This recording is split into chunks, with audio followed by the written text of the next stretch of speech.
Welcome, students. This is another podcast. The lecture topic for this week is what I call the Isms 2.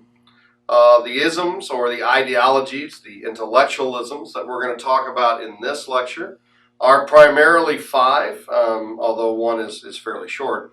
We're going to talk about socialism, communism, which is directly related to socialism. We're going to talk about two simple kind of intellectual or social movements called Malthusianism and Ricardism or Ricardoism. And the last one we're going to talk about is Darwinism and its unfortunate offshoot, which is called social Darwinism. We're going to talk about these ideologies, how they kind of came together in the mid to late 1800s. We're talking basically the periods of the 1850s to early 1900s. In particular, the two ideologies that I think are probably most important, or let's say three, is going to be socialism, communism, politically speaking, and then also social Darwinism or Darwinism, which has a dramatic impact upon the European world and how the European world dealt with other parts of the world. Okay, so for socialism, a lot of times people get socialism and communism kind of confused. The important thing to remember is that all communists are socialists, but not all socialists are communists. And the way that that works out is kind of fundamentally, in the ideologies of socialism. Simply put, and I'm going to break these down as simply as I can. It's not going to be the most complex definition or the most complex discussion of these ideologies, but I'm trying to get across what I think is enough for you guys to be able to understand them and to kind of place them in the historical context and effect.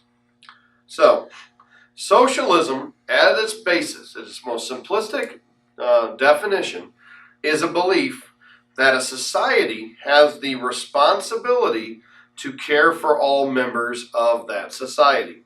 And so the idea is that a government or some type of governing body must put in place restrictions, limitations, or benefit programs in order for all people in a society to have what they call a base level of care. And so the idea is that you take everybody in a society, everybody has to be either at or above a base level of care where their basic needs and wants are met. So, socialism is the idea that everybody is entitled to a certain level of care, lifestyle, education, etc. And then you are allowed to achieve above that. But everyone is at least at this base level. And the idea is that by doing this, you will decrease the gap between the lower class, the middle class, and the upper class, if that makes sense. Now, as we all know, we live in a world where things cost money. And so the idea behind socialism is, in order to bring everybody up to that base level, it's going to incur a cost. A government's going to incur that cost. And since a government doesn't make anything and it doesn't produce anything or sell anything, the only way the government can pay for that extra added cost is by taxing the people above that base level of care at a higher rate. And so, in very basic terms, socialism seeks to tax the elite or the upper class more heavily to pay to bring up the lower class. And that can be done in a variety of different ways and at a variety of different levels. So, for example, in modern American politics, we talk or have been talking about socialized healthcare. And the idea behind socialized healthcare is a socialistic idea that everyone is entitled to a base level of socialistic healthcare. Everyone's entitled to a base level care. And in order to pay for that, taxes are increased on the people who make more than that base level to help bring everybody up. So that's the idea behind socialized healthcare. Another socialized program that you might hear people talk about in America is Social Security.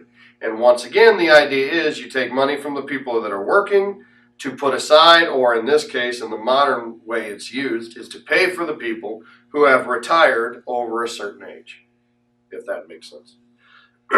Now, socialism can take a couple of different forms. One of the most popular forms in the early socialistic movement was called utopian socialism. And all that really refers to is the idea that by basically making a socialistic society, one could create, for humans, for people, one could create a perfect society. A society in which nobody had any problems, where nobody was poor, where nobody had disagreements or fights. And so at a very base level, obviously there are a lot of people that disagree with just the fundamental concept of a utopian society. But the way that it worked out in a couple of different socialist authors by the name of basically Fourier, Saint-Simon, or Robert Owens, was this idea of implementing a socialistic system so that they could then create a better world. Okay? In the case of Robert Owens, he was probably the most practical or real life model for socialism in the 1850s and 60s. He created a factory where people could come and work. He would not pay them, but he would provide them food, clothing, shelter in the form of a home in exchange for their labor. And so the idea behind Robert Owens' society, he built a town called New Lanark.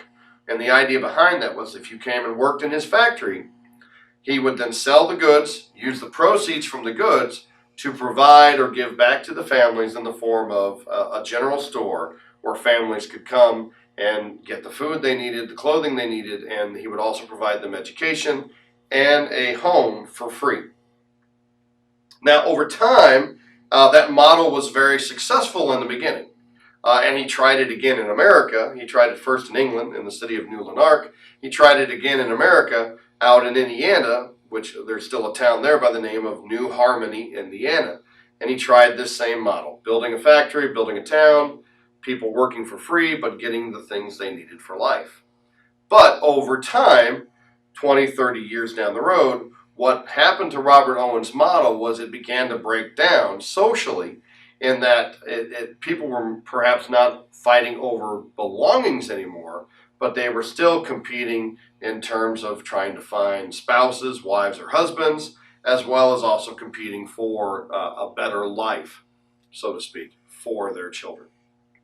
So, once again, socialism, very basic definition, is the idea of taxing the elite or taxing the upper class to put into government programs mandated taxes for mandated government programs to bring people up to a base level. You can still achieve higher than the base level, but everyone is at least brought up to that base. Now, where things are different when we get to communism is communism seeks to not only bring people up, but it also seeks to bring people down until everybody is at a base level. So communism is a variation of socialism in that you're shrinking all the classes, all the groups, into one uniform, equal group. The idea behind communism, created by Karl Marx, and he's kind of a wild-looking guy, Karl Marx believed that the root of all evil in the world was money and property. And so what communism seeks to do is to abolish private property. In fact, he basically states that everybody owns everything. And by definition, then, nobody personally owns anything. And so if you had a car, you might use the car to get to and from work, but if somebody else needed it, since they owned it too, they could come take it and use it.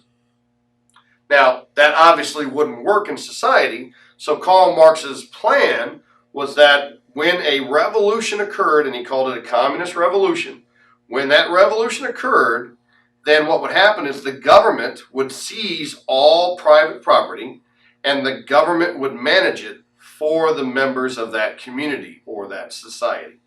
So again, socialism, base level, but you can achieve above it.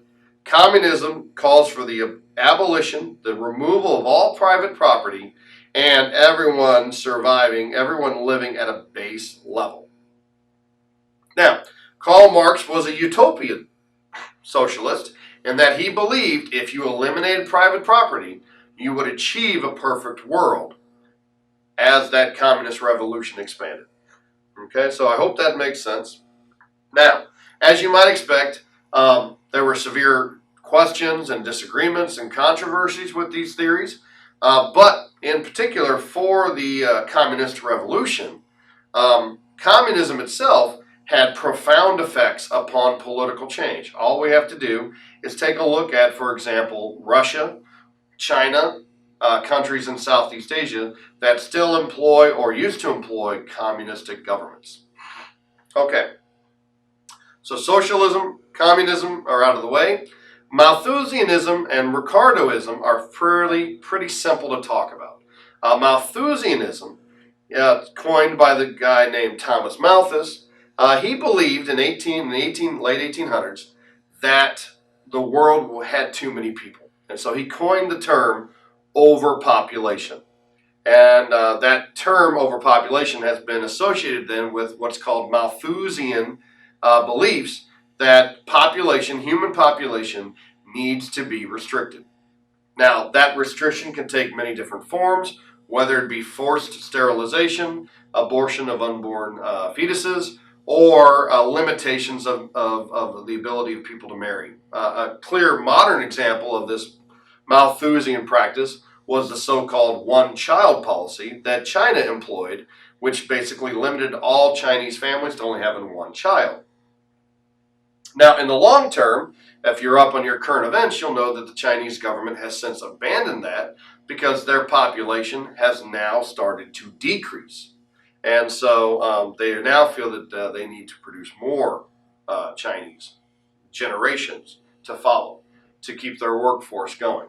But that's kind of Malthusian, or that's Malthusianism in a nutshell, is a belief that there's an overpopulation. Now, keep in mind, he made this statement in the 1800s when the world's population was about 1 to 1.5 billion people. And since he made that argument that we were overpopulated, we have now grown to be about 7 billion people. So I want you guys to kind of think about that and reflect on it. Ricardoism, I really just want to mention him briefly. David Ricardo was an economist who believed that supply and demand, Adam Smith's laws of supply and demand, should be applied to the labor force. And so his argument was, if there's a job with a lot of potential workers, the demand is low, so the wage will be low. And if there's not a whole lot of workers doing the job, then the wage will be high. And that seems to work on the surface, but if we actually analyze it, we find that it doesn't actually apply.